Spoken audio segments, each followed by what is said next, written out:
ये जो मकान देख रहे हो, ये मकान आप सल्लल्लाहु अलैहि वसल्लम इसी में रहते थे। इसी मकान में रहते थे आप सल्लल्लाहु अलैहि वसल्लम, इसी मकान में। समझ गए? इसी में सारी किताबें, सारी हदीसें रखी हुई है।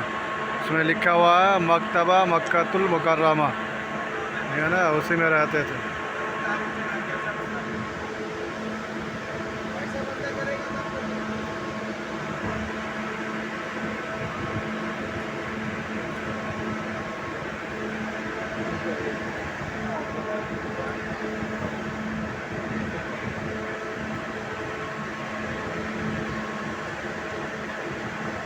ये मकान है, आप सल्लल्लाहु अलैहि वसल्लम जब यहाँ थे तो उसी मकान में रहते थे।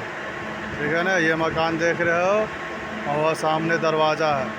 ठीक है, और बोर्ड है, देखो वो बोर्ड है, बोर्ड के नीचे दरवाज़ा है। ठीक है।